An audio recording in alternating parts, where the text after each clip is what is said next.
प्यारे शिक्षकगण और मेरे अति प्रिय छात्रगण, आप सभी को हमारा नमस्कार है, वो आप स्वीकार कीजिए। पाठशाला चालू और अपनी शिक्षा भी चालू है। इस उपक्रम के अंतर्गत हम अब आगे बढ़ने जा रहे हैं, तो चलो हम आगे बढ़ते हैं। राज्यव्यापी ऑनलाइन शिक्षण मार्गदर्शिका हम हैं श्रीमती अनुजा एकनाथ पराडकर और हमारी पाठशाला है रमाबाई सहकार नगर मराठी शाला क्रमांक 2 घाटकोपर पूर्व। आज के सुविचार की तरफ अब बढ़ने वाले हैं। याद रखो बच्चों, बहुत ही महत्वपूर्ण ये सुविचार है और आज जो आदरणीय चिटियला मैडम जी ने पाठ लिया है, वो पाठ के जरिए ही हम आगे बढ़ेंगे। आपको सुनाई देगा कि कैसे ये सुविचार जाता है जीवन से निगड़ित होके। आज का सुविचार है, कार्य ही सभी सफलताओं की बुनियाद है। कार्य का मतलब है बच्चों काम, धंधा या व्यवसाय, और बुनियाद का मतलब है नींव, यानी मराठी में जिसे हम पाया कहते हैं। नींव अगर पक्की हो तो पूरी इमारत सुरक्षित रहती है आजीवन। तो नींव पक्की होने के लिए वो बनाते समय कार्य जो अच्छा करना चाहिए। बच्चों, अगर आपको किसी विषय में जैसे तैरना, नृत्य, संगीत, इसमें सफलता पानी हो तो उसके लिए आपको आवश्यक कार्य काम करने होंगे। अगर भविष्य में आप कौन बनोगे यह आपने सुनिश्चित किया हो तो उस मकाम मंजिल तक पहुंचने के लिए आपको आवश्यक कार्य तो करने ही होंगे, तो ही आप सफलता पाओगे। इस तरह कार्य सफलता की प्रथम सीढ़ी है, यानी नींव है, यानी बुनियाद, यानी मूल तत्व। तो बच्चों, निरंतर कार्य में लगे रहना ही सच्ची सफलता का सूत्र है। जीवन में कार्य ही सच्ची साधना है। इस समय छात्रों, अपना कार्य है अभ्यास, और यह कार्य करने में पिछले 1.5 साल से हमने काफी कठिनाइयां कोरोना महामारी के कारण झेली है, किंतु सभी ने मिलकर अभ्यास कार्य बिना रुकावट से कर रहे हैं। इसलिए हम आज अगली कक्षा में भी आ गए सफलता हासिल करके। इसका एक ही कारण है कि कार्य को हमने बुनियाद माना और आगे चलते गए। तो अभ्यास के बल पर उच्च योग्यता अर्जित करने के लिए हम अब आगे बढ़ेंगे। इयत्ता 8वीं का पाठ है। आज तारीख है 8 दिसंबर 2021 बुधवार। विषय हिंदी। हम घटक देखने जा रहे हैं संज्ञा और उनके भेद। अभी हम अध्ययन निष्पत्ति की तरफ मुड़ने वाले हैं। आप जब ये पाठ आखिरी तक देखेंगे और विश्लेषण सुनेंगे तो आपको भाषा बोलने या लिखने में व्याकरण का महत्व स्पष्ट करने के लिए आ जाएगा। आप भाषा प्रयोग के आधार पर शब्दों के 8 भेद भी बता सकते हैं। संज्ञा की परिभाषा आप स्पष्ट कर सकोगे, संज्ञा के भेद स्पष्ट कर सकोगे, और आप बच्चों संज्ञा के भेद के अनुसार उनका वर्गीकरण भी कर सकोगे। लेकिन इससे पहले हम जा रहे हैं व्याकरण का महत्व समझने।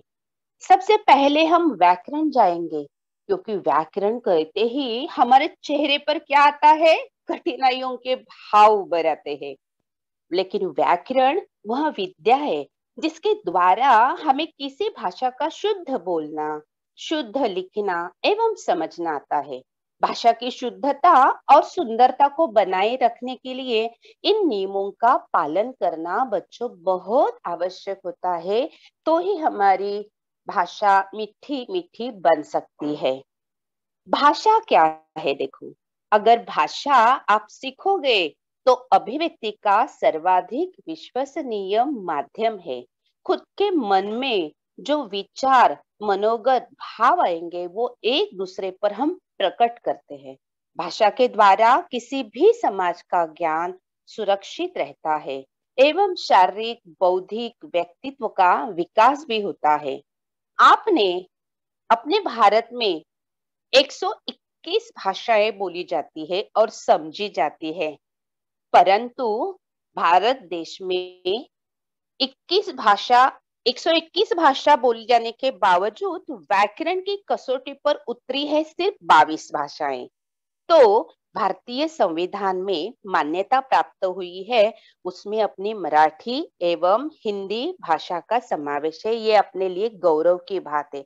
आप देख सकते हो इस पीपीटी में 22 भाषाओं के यहाँ पे नाम दिए गए हैं बहुत सारे, उसमें मराठी भी है और हिंदी भाषा भी है।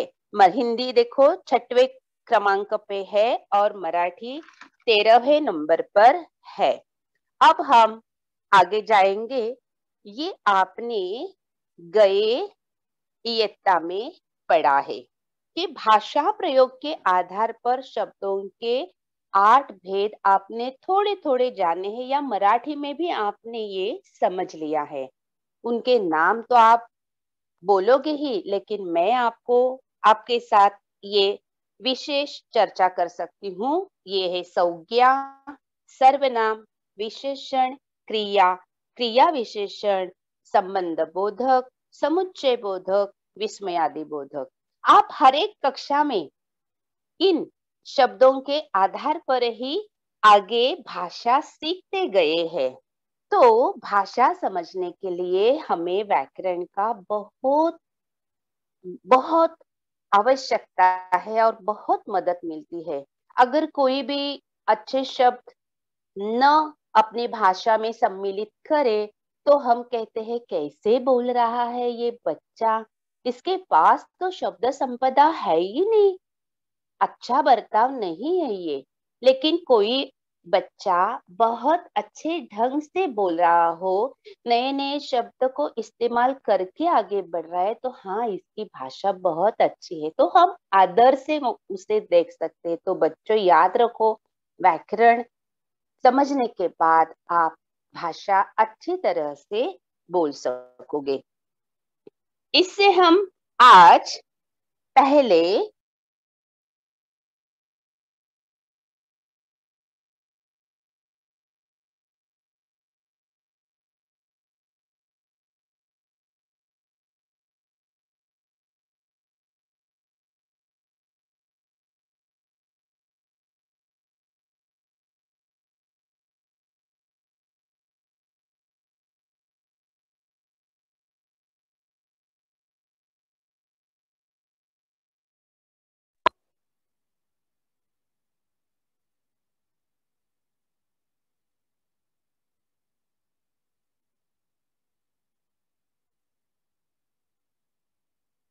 Hello sir.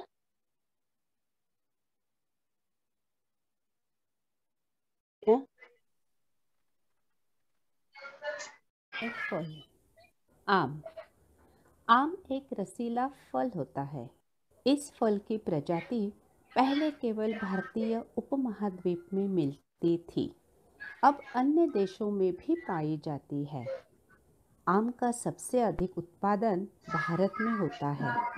इसकी 40 किस्में प्रचलित है, जैसे हापुस, दशहरी, लंगड़ा, बादामी, तोतापरी और नीलम। आम का रस, आम की चटनी, आम के पापड़ और सबसे अच्छा तो इसे यूं ही काट कर खाना, बच्चे हो या बूढ़े, अधिक प्रिय है। आम खाते समय सभी का चेहरा खुशी से खिलता है, परंतु गाय, भैंस जैसे प्राणी आम के पेड़ के पत्ते नहीं खाते। बच्चों, ये हमने अभी भारत के राष्ट्रीय फल का विशेष योग्यता से वर्णन करता है। अभी ये जो परिच्छेद मैंने आपके सामने रखा है, इसमें से कुछ शब्द देखो अधोरेखित किए हुए हैं, जैसे भारत, राष्ट्र, फल, आम, रसीला, प्रजाति, भारतीय उपमहाद्वीप। बाबा रे बाबा, इतने सारे शब्द! ये शब्द सिर्फ शब्द नहीं है, तो अर्थपूर्ण अक्षरों का समूह है। अर्थपूर्ण वर्णों का समूह है और इसी अर्थपूर्ण वर्ण के समूह को कहते हैं संज्ञा। तो संज्ञा का मतलब है नाम, जिसे हम मराठी में कहते हैं नाम। तो हर एक चीज का नाम है। देखो, वस्तुओं के नाम यहाँ पे आए हुए हैं। आम है, फल है, प्राणियों के नाम आए हैं यहाँ पे। देखते हैं, चटनी है वस्तुओं के नाम में, आम है, पेड़ है, रस है। प्राणियों के नाम में हम देख रहे हैं भैंस है, गाय है। और साथ में व्यक्तियों के भी नाम आए हैं, नीलम और भारत। जो हमने वीडियो देखा उसमें भारत देश के रूप में आया है और नीलम आम का नाम के रूप में आया है, लेकिन व्यक्तियों का नाम भी नीलम और भारत होता है। इसलिए व्यक्तियों के नाम भी इस परिच्छेद में हमने देखे हैं। इस परिच्छेद में हमने भाव देखे हैं। चेहरे पर आम खाते समय जो खुशी के भाव उभरते हैं, जो चेहरे खिलते हैं, इन खिलने वाले चेहरों के भाव देखे हैं। यहाँ इस परिच्छेद में हमने स्थान भी देखा है, देश देखा है, देश का स्थान देखा है, उपमहाद्वीप है, स्थानों के नाम भी इसमें आए हुए हैं। तो यहाँ पे हमने देखा कि वस्तु, व्यक्ति, प्राणी, भाव और स्थान के नाम आए हैं और यही है संज्ञा की परिभाषा। संज्ञा एक अर्थपूर्ण अक्षरों का समूह होता है बच्चों, याद रखो। जो समूह किसी व्यक्ति, वस्तु, प्राणी या भाव और स्थान के नाम को संज्ञा कहते हैं।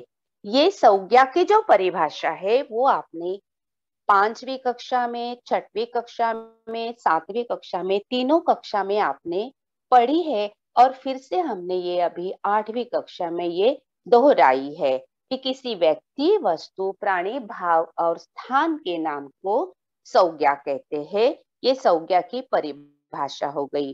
तो आपको याद रखना है, किसी भी व्यक्ति का नाम हो गया तो भी वो संज्ञा हो गई, किसी वस्तु का नाम हो गया तो भी वो संज्ञा हो गई, प्राणी का नाम हो गया तो भी वो संज्ञा हो गई, और भाव का नाम हो गया, खिलना, खुशी, हंसना, ये भाव है, इनका भी नाम हो गया तो वो भी संज्ञा कहलाते हैं।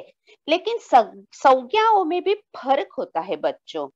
जैसे वस्तु में फल आता है, जैसे वस्तु में फल आता है और हापुस आम भी आता है। लेकिन फल का मतलब है कौन सा भी फल, किसी एक फल का नाम वहां पे सुनिश्चित नहीं किया गया।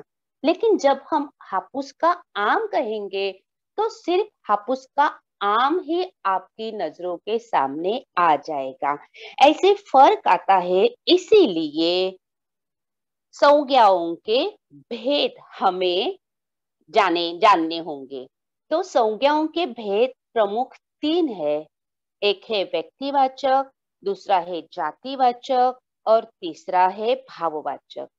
सिर्फ जातिवाचक में आपको और 2 भेद बताए गए हैं, द्रव्यवाचक और समूहवाचक। अब हम व्यक्तिवाचक संज्ञा के बारे में सोचेंगे। जो शब्द किसी विशेष एवं निश्चित व्यक्ति, वस्तु, स्थान की जानकारी देते हैं उन्हें व्यक्तिवाचक संज्ञा कहते हैं। जैसे भारत। देखो बच्चों, अगर मैंने भारत देश के बारे में कहा तो मैं कहूंगी, देखो, आप सोचो, आंखें बंद करो और भारत देश की तस्वीर आपके नजरों के सामने लाइए, भारत देश का नक्शा आपके नजरों के सामने लाइए।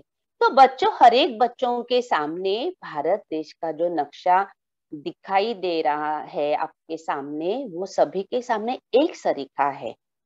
तो अगर भारत नाम की कोई व्यक्ति आपके साथ हो बैठी विद्यार्थी में से, तो आप कहोगे अरे ये भारत है, तो सभी की नजरों के सामने वो व्यक्ति ही आएगी, भारत, ना कि जगन आएगा, ना कि छगन आएगा, ना कि नमन आएगा, सिर्फ भारत ही आएगा।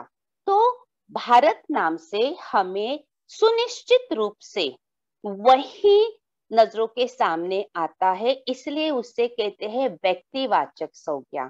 आगे देखिए, नीलम आया है। नीलम एक लड़की का भी नाम हो सकता है। तो हमने कहा अरे नीलम आज स्कूल आई है क्या? तो आप सभी को सुनिश्चित रूप से ये ध्यान में आया होगा कि नीलम उसी लड़की को कहा जा रहा है जो हमारी कक्षा में है, ना कि दूसरी लड़की आपके सामने आएगी। अगर आगे जाके आप हापुस, आम ऐसे बोलेंगे तो हापुस ही नजरों के सामने आपके आएगा। और सिर्फ हम आम कहेंगे, देखो इसमें फर्क क्या है। अगर मैंने आम कहा तो आप बोलोगे कौन सा आम? हापुस का आम, नीलम आम, तोतापरी आम, लंगड़ा आम, बादामी आम, बहुत सारे प्रकार है। तो हर एक की नजरों के सामने अलग अलग आम आ जाएंगे। लेकिन मैंने कहा हापुस का आम, तो सभी को सुनिश्चित रूप से हापुस का ही आम नजरों के सामने आएगा और उसका अर्थ समझ में आएगा। इसीलिए हापुस ये शब्द है व्यक्तिवाचक, लेकिन आम सिर्फ शब्द है जातिवाचक, वो हम आगे जानेंगे। आम की चटनी बोले तो आम की चटनी ही उसका अर्थ सुनिश्चित है। तो आपको ध्यान में रखना है, जिस संज्ञा से सुनिश्चित रूप से हमारे सामने वो अर्थ की जानकारी हमें मालूम होती है, उसे व्यक्तिवाचक संज्ञा कहते हैं। तो हम आगे और जानेंगे। ये वाक्य देखो, महामानव डॉक्टर अंबेडकर जी ने भारत के संविधान की रचना की। यहाँ बहुत सारी संज्ञाएं आई है। देखो, पहली है महामानव, दूसरी है डॉक्टर अंबेडकर, तीसरा है भारत और चौथा है भारत के संविधान। देखो बहुत सारी संज्ञाएं यहाँ पे आई है। अगर सिर्फ ये हमने छाट कर देखा कि महामानव, सिर्फ महामानव ये संज्ञा हमने देखी तो हमें समझ में आता है महामानव तो कोई भी हो सकता है, महामानव जिन्होंने बहुत बड़े बड़े कार्य की है। तो महामानव अलग से देखा जाए शब्द संज्ञा, तो महामानव से बहुत सारे महामानवों का अर्थ हमारे दिमाग में आ जाता है। तो ये जातिवाचक संज्ञा हो गई। किंतु हमने डॉक्टर अंबेडकर ये जो नाम अपने सामने आया तो तुरंत हमें वही व्यक्ति का सुनिश्चित रूप से हमारे दिमाग के पटल पर छवि आ जाती है। तो डॉक्टर अंबेडकर ये हो गई संज्ञा व्यक्तिवाचक, और महामानव ये हो गई संज्ञा जातिवाचक। और भारत के संविधान, आपको याद रखना है कि भारत के संविधान यानी भारत का ही संविधान, ना कि अमेरिका का संविधान, ना कि ऑस्ट्रेलिया का संविधान, ना कि इंग्लैंड का संविधान, भारत यानी भारत का ही संविधान। तो भारत का संविधान ये जो संज्ञा है वो हो गई व्यक्तिवाचक। तो इस एक ही वाक्य में देखो, महामानव हो गया जातिवाचक, डॉक्टर अंबेडकर जी हो गए व्यक्तिवाचक, भारत के संविधान या सिर्फ भारत हो गया व्यक्तिवाचक। सुनिश्चित रूप से हमें डॉक्टर अंबेडकर और भारत का संविधान का अर्थ हमारे दिमाग के पटल पर छा जाता है। आगे हम देखेंगे जातिवाचक संज्ञा। देखो बच्चों, किसी भी प्राणी, जंतु एवं समूह की जानकारी देने वाला जो संज्ञा शब्द होता है, उस संज्ञा शब्द को जातिवाचक संज्ञा कहते हैं। ये बहुत जातिवाचक संज्ञा है, बहुत विस्तार पूर्वक की शाखा है। जैसे हम उदाहरणों द्वारा इसे स्पष्ट करेंगे। पहला उदाहरण है, शेखर फल खा रहा है। देखो यहाँ पे संज्ञाएं बहुत है, मैंने सिर्फ दो ही संज्ञाओं के नीचे रेखाएं खींची है। शेखर, फल, खाना, ये भी संज्ञा है। अभी शेखर देखो, शेखर यानी किसी एक अलग से व्यक्ति का नाम हो गया, तो शेखर व्यक्तिवाचक संज्ञा हो गई। और फल, अगर हमने बोला ये है फल, तो आपके सामने अनेकों फलों के चित्र आ सकते हैं।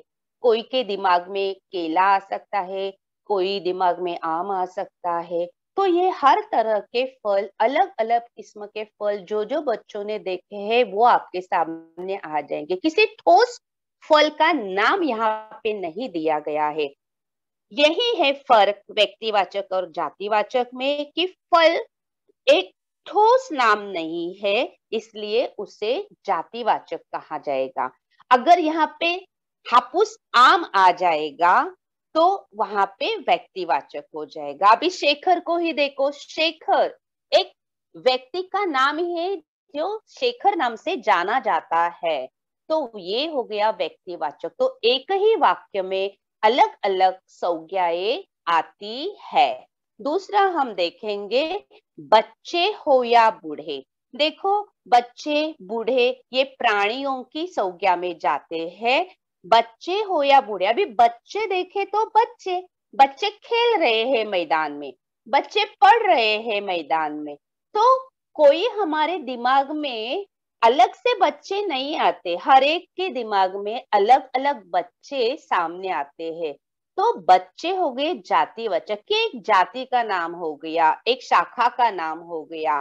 बूढ़े, तो बहुत सारे बूढ़े लोग हमारे सामने आ जाएंगे नजर के सामने, तो ये उस बूढ़े व्यक्तियों का एक समूह हो गया, जातिवाचक समूह। आम, अभी आम देखो ऐसे लगता है आम ऐसे बोलते ही हर एक व्यक्ति के सामने आम आ जाएगा, लेकिन आम भी जातिवाचक शब्द है। क्यों? क्योंकि आम के बहुत सारे प्रकार है, हर एक के सामने अलग अलग लग सकता है। किसी को हापुस लगेगा, किसी को आम कहते ही लंगड़ा आम लगेगा, किसी के सामने बादाम आम आ जाएगा। तो आम की जाति आपके सामने आती है, इसलिए उसे जातिवाचक संज्ञा कहते हैं, क्योंकि सुनिश्चित रूप से कौन सा आम ये नहीं बताया गया, इसलिए वो व्यक्तिवाचक नहीं हो सकता। तो ये दोनों ही उदाहरणों में शेखर है व्यक्तिवाचक संज्ञा, और फल जिसका सुनिश्चित रूप से हमें कोई बोध नहीं होता कौन सा फल है। बच्चे, कौन से बच्चे हैं हमें सुनिश्चित रूप से बोध नहीं होता। बूढ़े, कौन से बूढ़े हैं इसका सुनिश्चित रूप से बोध नहीं होता। आम, कौन सा आम है इसका बोध नहीं होता। इसलिए ये सब शब्द, ये सब संज्ञाएं जातिवाचक संज्ञा है। अभी जातिवाचक संज्ञा के ही दो भेद है। उससे उसका पहला भेद है द्रव्यवाचक संज्ञा। अभी द्रव्यवाचक संज्ञा का अर्थ आप जानो, द्रव्य यानी पदार्थ। उस वस्तु में जो पदार्थ होता है उसे द्रव्य कहा जाता है, ये हमने साइंस में भी पढ़ा है। वे संज्ञा शब्द जो ऐसे पदार्थ तथा द्रव्यों का बोध कराते हैं जिनसे नई वस्तुएं बनती है। याद रखो बच्चों, नई वस्तुएं बनती है एवं उन द्रव्य का माप तोल किया जा सकता है, उन्हें द्रव्यवाचक संज्ञा कहते हैं। हम उदाहरण देखेंगे तो आपकी समझ में ये बात आ जाएगी। अभी देखो पहले हम व्यक्तिवाचक संज्ञा सीखे हैं, जातिवाचक सीखे हैं, और जातिवाचक के अभी दो भेद चालू है हमारे। तो अभी ये जो उदाहरण आ जाएगा तो उसमें आपको व्यक्तिवाचक संज्ञा भी दिखाई देगी, जातिवाचक भी दिखाई देगी, और उसका थोड़ा सा स्पष्टीकरण गहराई से हम सोचेंगे कि द्रव्यवाचक संज्ञा भी देखेंगे।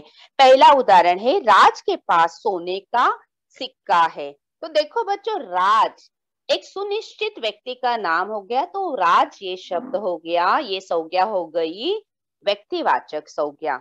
अभी सोने, सोना, सोना ये धातु हो गया। तो धातु देखो ऊपरी परिभाषा जो दी है उसमें क्या दिखाई दे रहा है, देखो जिससे नई वस्तुएं बनती है एवं माप तोल किया जा सकता है। तो सोने से हम नई वस्तुएं बनती है, कोई हार बनाता है, कौन कानों की बालियां बनाता है, तो नई वस्तुएं बनती है। तो सोना हो गया द्रव्यवाचक संज्ञा, द्रव्यवाचक संज्ञा।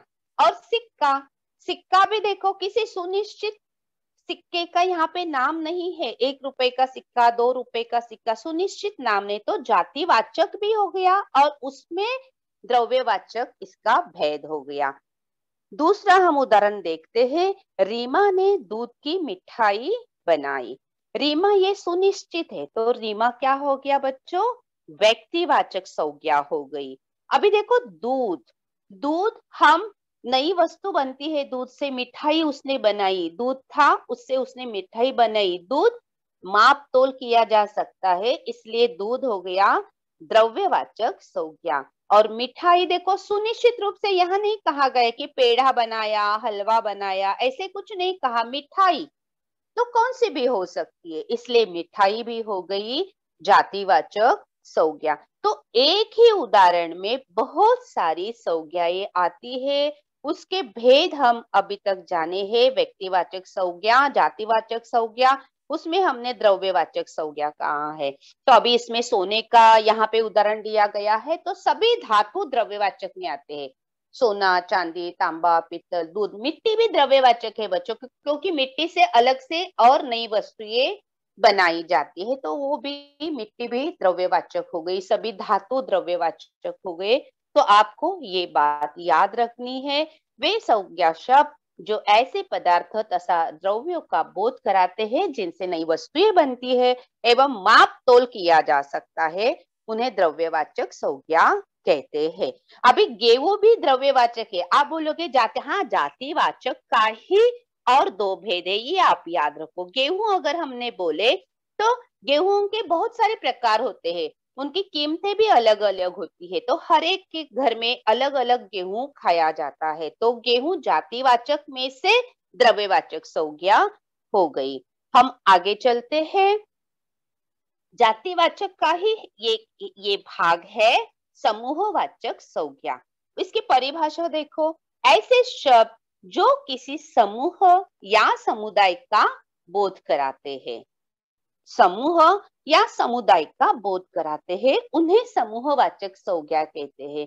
इसमें एक आपको बारीकी से जानना पड़ेगा बच्चों कि आपको वो शब्द बोलने के बाद ऐसे समझ में नहीं आएगा कि वो शब्द समूह बता रहा है, लेकिन उसका अर्थ जो है, तो उसके पीछे वाला अर्थ आपको जानना है। जैसे कि पहले उदाहरण में बताया गया है, यह है मेरा परिवार। अभी परिवार शब्द आप देखो, परिवार संज्ञा देखो, परिवार शब्द एक ही लग रहा है, संज्ञा एक ही लग रही है, लेकिन इस परिवार में क्या किसी एक व्यक्ति रह सकती है? अगर परिवार कहा तो 2 व्यक्ति, 3 व्यक्ति, 4 व्यक्ति, आपके परिवार में भी 6-7 व्यक्तियां रह सकती है, आप, आपकी बहनें, आपके माता पिता, दादा दादी, नाना, तो ये बड़ा परिवार हो गया। छोटा परिवार में भी 3-4 जन तो होते ही है। तो परिवार शब्द कहने के बाद हमारे सामने कोई एक व्यक्ति नहीं आती, तो बहुत सारी व्यक्तियां आती है, तो वो समूह हो गया, समुदाय का बोध हुआ हमें कि परिवार, तो कोई ना कोई, एक नहीं, एक से और ज्यादा लोग वहां पे हो जाएंगे, तो ऐसे शब्द कहते हैं समूहवाचक संज्ञा। अभी देखो दूसरे में है, मेरी माताजी अस्पताल में गई है। आप अस्पताल में ध्यान दीजिए, अस्पताल शब्द सुनने के बाद देखो अपने सामने अस्पताल बोलने के बाद वहां एक ही व्यक्ति नहीं आती, वो समुदाय आता है, सभी बीमार पेशेंट आते हैं, बीमार आदमी रहते हैं, डॉक्टर रहते हैं, नर्सेस रहती है और सारे कर्मचारी होते हैं, तो वो समुदाय, समूह का बोध कराते हैं, इसीलिए अस्पताल ये जातिवाचक संज्ञा में से समूहवाचक संज्ञा बनती है। और देखो कक्षा, आप 8वीं कक्षा में पढ़ते हो, तो कक्षा कहने के बाद क्या एक ही विद्यार्थी आता है आपकी नजर के सामने? नहीं, कक्षा बोले तो एक से ज्यादा विद्यार्थियों से भरा हुआ कमरा हमारे सामने आता है, इसलिए वो समूह है। कक्षा में बच्चों का समूह होता है, अध्यापिका और बच्चे। जैसे कि सेना देखो, सेना शब्द देखो, सेना में क्या एक ही सैनिक होता है? नहीं, बहुत सारे सैनिकों से सेना बनती है। तो समूह का बोध होता है जिस शब्द से, वो होता है समूहवाचक संज्ञा। आपको ये ध्यान में रखना है। पहले हम जातिवाचक में 2 भाग देखे हैं, द्रव्यवाचक और समूहवाचक संज्ञा। तीसरा संज्ञा का प्रकार है भाववाचक संज्ञा। देखो ये संज्ञा हमारे बहुत समीप और बहुत करीब होती है, जिसकी परिभाषा ही देखो, जिन संज्ञा शब्दों से किसी व्यक्ति या वस्तु के गुण, दोष, दशा, अवस्था, धर्म आदि का बोध होता है, उन्हें भाववाचक संज्ञा कहते हैं। बच्चों, यहाँ जो धर्म शब्द आया है वो आचरण इस अर्थ से आया है कि इसका आचरण अच्छा है, इसका बर्ताव अच्छा है। इस शब्द से जुड़ा हुआ ये धर्म है, किसी धर्म का उल्लेख यहाँ पे नहीं है। धर्म यानी आचरण, अपना बर्ताव, एक दूसरे से हम कैसे बर्ताव करते हैं उसे धर्म माना गया है। क्या हम अपनी कर्तव्य की पूर्ति करते हैं तो हम धर्म है। ऐसे इस धर्म का आचरण से संबंध है, ये याद रखो। अभी देखो, गुण, दोष, दशा, अवस्था, ये भाववाचक कैसे, देखो अभी पहला है उदाहरण, आम एक रसीला फल होता है। देखो, आम पहले हमने सोचा जातिवाचक हो गया। रसीले शब्द पर आप ध्यान दीजिए कि गुण बोला है। आम का वो गुण है कि वो रसीला होता है, रस होता है उसमें। जब हम उसे चूसते हैं तो बहुत रस निकलकर अपने मुंह में घुल जाता है, तो उसका गुण बताया है।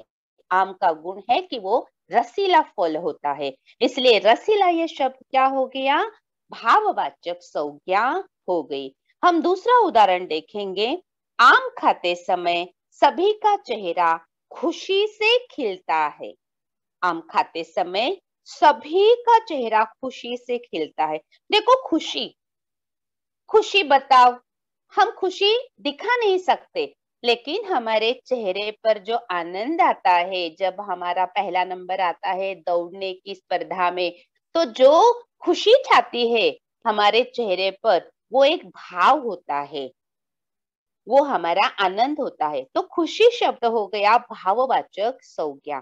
खिलता है, क्या सचमुच फूल खिलता है, अपने चेहरे पे खुशी होती है? तो नहीं, हमारा चेहरा ही बहुत ही आनंद में दिखाई देता है, तो उसे हम कहते हैं खिला हुआ चेहरा, खिलखिलाता हुआ चेहरा।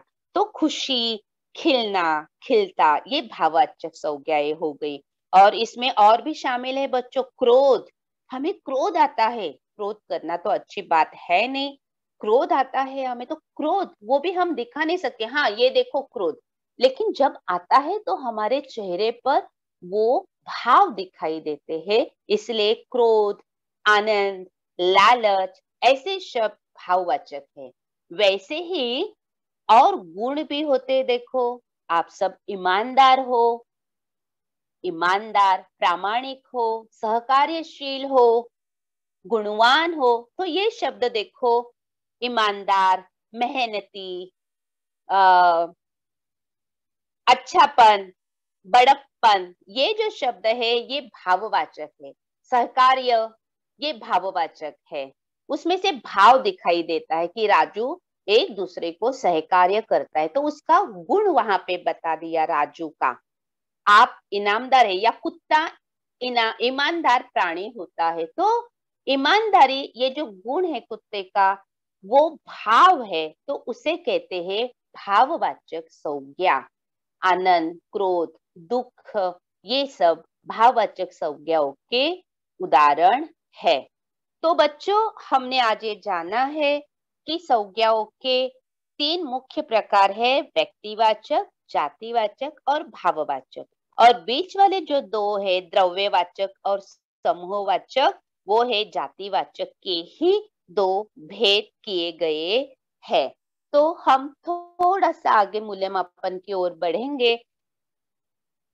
व्यक्तिवाचक संज्ञा, जातिवाचक संज्ञा, द्रव्यवाचक संज्ञा, समूहवाचक संज्ञा और भाववाचक संज्ञा, ये जो हमने अभी भेद सीखे हैं, पढ़े हैं, जाने हैं, समझे हैं व्याकरण की दृष्टि से हमारी भाषा अच्छी होने के लिए, तो अब ये नीचे लिखे संज्ञाओं के भेद आपको पहचानने हैं। ऊपरी लिखे संज्ञाओं में से नीचे दिए हुए शब्द किस संज्ञा में आ सकते हैं, ये आप हमें उत्तर दीजिए। पहला है लकड़हारा, बोलिए। टीचर, यस, व्यक्तिवाचक, नहीं, आपने जो पहले कहा था जातिवाचक, वही सही है। हाँ, जातिवाचक। लकड़हारा, लकड़हारा शब्द हमने जब देखा लकड़हारा और वन इस पाठ में, तो कोई भी लकड़हारा हो सकता है, किसी एक का नहीं। अगर नाम आ गया तो वो व्यक्ति में गया। यहाँ लकड़हारा ये एक व्यवसाय, एक जाति का नाम है, तो लकड़हारा ये जातिवाचक संज्ञा हो गई। अभी देखो ग्रामीण, अगला शब्द है ग्रामीण। ये कौन सी संज्ञा में आ सकता है?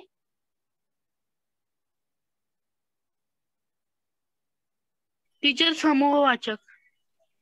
समूहवाचक। बहुत सारे ग्रामीण होंगे तो समूहवाचक, और एक वचन अगर हो गया तो वो हो गया जातिवाचक। ग्रामीण शब्द से भी देखो किसी व्यक्ति का बोध नहीं होता, नाम नहीं दिया गया है, तो जातिवाचक संज्ञा में वो आ गया। और अनेकों होंगे तो समूहवाचक, जातिवाचक में से समूहवाचक संज्ञा में आ गया। सही उत्तर है सोने की कुल्हाड़ी। टीचर मैं बताऊं सोने की कुल्हाड़ी का? ये हाँ बोलिए। इसका जवाब है द्रव्यवाचक संज्ञा। इसका जवाब है द्रव्यवाचक संज्ञा। बहुत खूब, सोने की कुल्हाड़ी द्रव्यवाचक संज्ञा। और सोना? टीचर द्रव्यवाचक संज्ञा। द्रव्यवाचक संज्ञा। जंगल, ध्यान दो, हाँ विचार करो और जंगल बता दो। जंगल समूहवाचक संज्ञा। हाँ बहुत अच्छे, खूब। क्योंकि जंगल ऐसा शब्द हम सुनते हैं तो हमारे सामने बहुत सारे पेड़ आ जाते हैं, समूह आता है पेड़ों का, तो जंगल ये समूहवाचक हो गई। अभी रामू लकड़हारे का नाम था। रामू व्यक्तिवाचक, किसी ठोस व्यक्ति हमारे सामने आ गई, इसी लोग वो व्यक्तिवाचक संज्ञा हो गई। ईमानदारी? मैडम हाँ मैडम भाववाचक संज्ञा। हाँ भाववाचक संज्ञा हो गई, क्योंकि वो गुण है, उस व्यक्ति का गुण है, किसी प्राणी का गुण है, तो ईमानदारी भाववाचक में आ गई। सही रास्ते पर आप चल रहे हो। सभा, सभा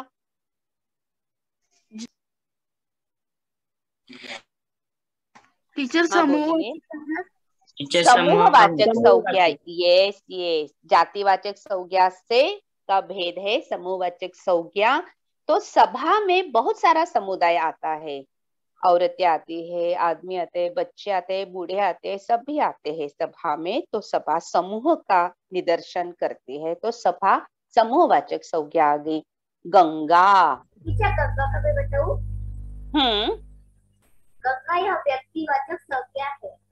हाँ व्यक्तिवाचक संज्ञा है गंगा, क्योंकि ठोस व्यक्ति या नदी का नाम भी आ सकता है। गंगा नदी ऐसे बोले तो भी वो व्यक्तिवाचक आ गई। अगर सिर्फ मैंने नदी कहा तो क्या आगे आ जाएगा बच्चों? नदी कहा तो सिर्फ नदी। टीचर जातिवाचक संज्ञा।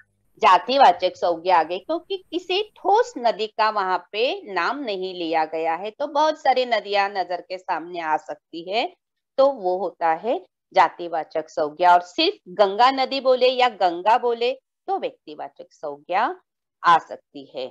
हाँ तो आपने सही मायनों में ये जाना है, ये जानी, संज्ञाओं का भेद जाना।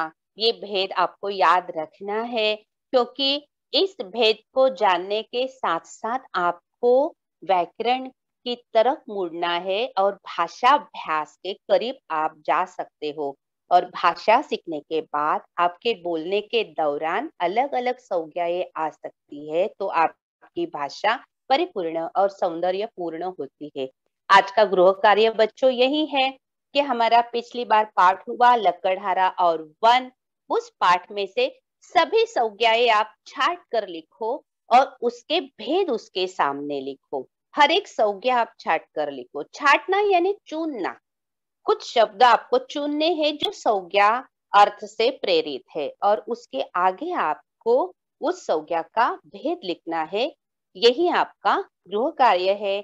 अगली बार हम फिर मिलेंगे। नमस्ते।